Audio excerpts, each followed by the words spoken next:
खंडानंद त्रिपाठी। शोर क्यों मचा रहे? नेटफ्लिक्स की हीरा मंडी, प्राइम वीडियो की मिर्जापुर या डिज्नी हॉटस्टार की बैड कॉप जैसी भारतीय स्ट्रीमिंग श्रृंखला जल्द ही बॉलीवुड से अधिक प्रभावशाली हो सकती है। एक गहन नई रिपोर्ट में कहा गया है कि भारत की विशाल आबादी और वीडियो स्ट्रीमिंग के कई रूपों अपनाने से देश के कंटेंट उद्योगों, इसकी व्यापक इकोनॉमी और अंतर्राष्ट्रीय मंच पर देश की स्थिति पर दूरगामी प्रभाव पड़ रही है। रिपोर्ट एक ऐसे क्षेत्र की तस्वीर पेश करती है जो अब दक्षिण कोरिया के बराबर प्रति वर्ष लगभग $6 बिलियन की लोकल कंटेंट आकर्षित कर रहा है और दर्शाता है कि नए सब्सक्राइबर्स और इकोनॉमी बढ़ाने में भारत शीर्ष 3 बाजारों में से एक है, अमेज़न और नेटफ्लिक्स दोनों के लिए। उल्टा पहलू बहुत बड़ा है। भारत में प्रति व्यक्ति वार्षिक कंटेंट पे निवेश मात्र $4 है। इसकी तुलना जापान में $80, कोरिया में $120 और अमेरिका में $370 से की जाती है। इस क्षेत्र में एक बहुत बड़ा इंडस्ट्री बनाने की क्षमता रखता है। एमपीए का कहना है कि 2028 तक अपने मौजूदा आंकड़े 1,74,000 से बढ़कर 2,80,000 से 3,30,000 तक पहुंच सकता है।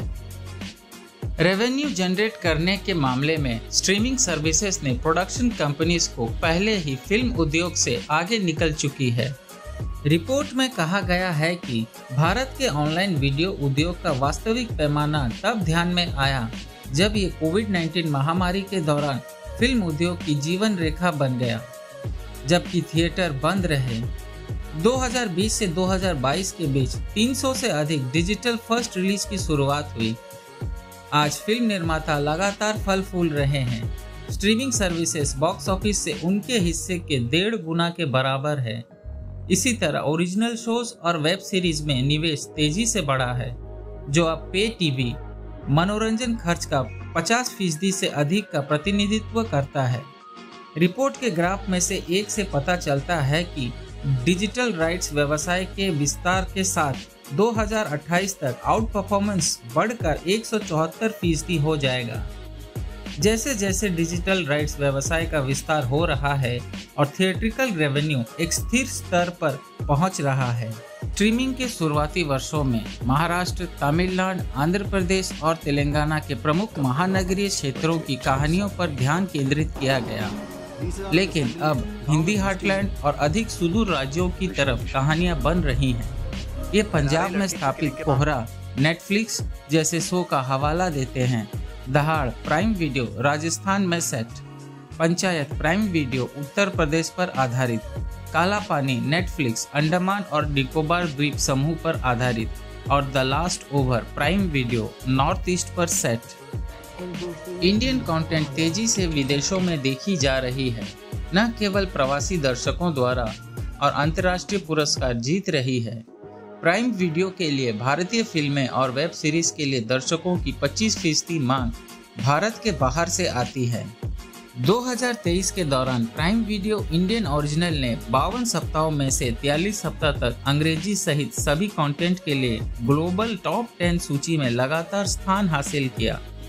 2023 में नेटफ्लिक्स द्वारा रिलीज की गई भारतीय फिल्में और सीरीज 52 में से 39 सप्ताहों के लिए गैर अंग्रेजी कंटेंट के लिए ग्लोबल टॉप में रही। 17 नेटफ्लिक्स इंडियन ओरिजिनल सहित 60 से अधिक भारतीय कहानियों को गैर अंग्रेजी श्रेणी में विश्व स्तर पर शीर्ष 10 में स्थान दिया गया और ZEE5 ग्लोबल ने यूएस में मूल कंटेंट देखने में साल दर साल 46% की वृद्धि का अनुभव किया। अभिनेताओं, लेखकों और निर्देशकों सहित भारतीय प्रतिभाओं के पास अब वैश्विक मंच पर अपने कौशल्य और रचनात्मक को प्रदर्शित करने का एक महत्वपूर्ण अवसर है। दक्षिण कोरिया और जापान में मनोरंजन उद्योगों की सफलता ने भारत सहित एशियाई अर्थव्यवस्थाओं को कंटेंट के वैश्वीकरण की क्षमता के लिए सुर्खियों में ला दिया है। परिणाम स्वरूप ये अनुमान लगाया गया है कि के-पॉप, के ड्रामा और जापानी एनिमे के प्रभाव के समान भारतीय इंडियन कंटेंट वैश्विक मनोरंजन परिदृश्य में एक प्रमुख योगदानकर्ता बन जाएगी। रिपोर्ट बताती है कि स्ट्रीमिंग अभिनेताओं नए अनुभवी और कुछ वापसी करने वाले और अन्य रचनात्मक प्रतिभाओं के लिए बहुत अच्छी रही है। स्ट्रीमिंग के नायकों में विजय वर्मा जो 12 फिल्म्स में दिखाई दे चुके हैं, जितेंद्र कुमार 17 और विक्रांत मैसी 13 शामिल है। मुख्य धारा के फिल्म अभिनेता जिन्होंने स्ट्रीमिंग मार्ग अपनाया है उनमें सैफ अली खान सीक्रेट गेम्स, तांडव, करीना कपूर जाने मन और Anil Kapoor the night manager, Thar शामिल है।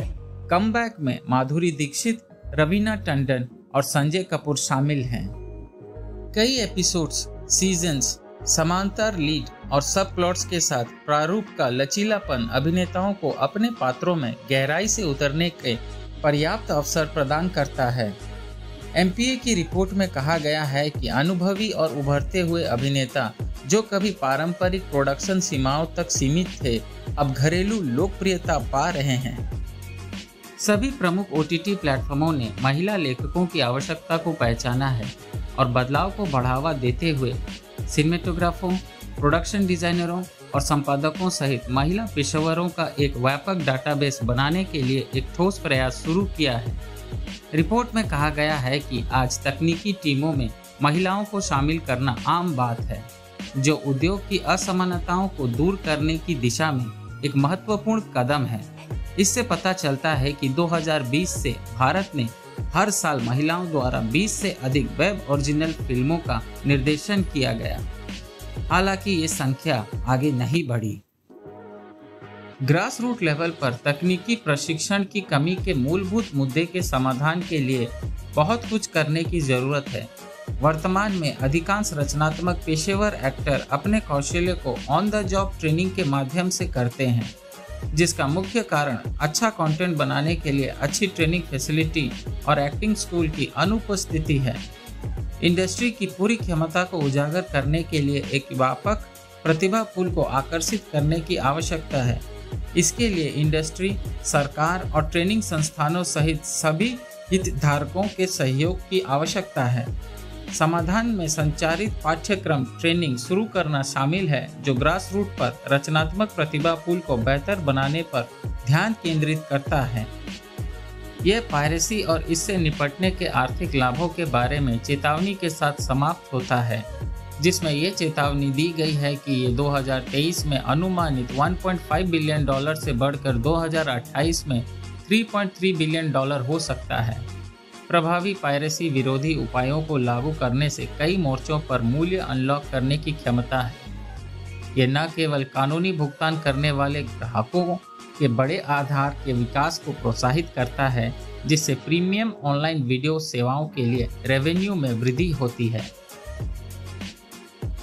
दोस्तों, ये वीडियो आपको कैसा लगा कमेंट करके ज़रूर बताना और पसंद आए तो एक लाइक ज़रूर कर देना।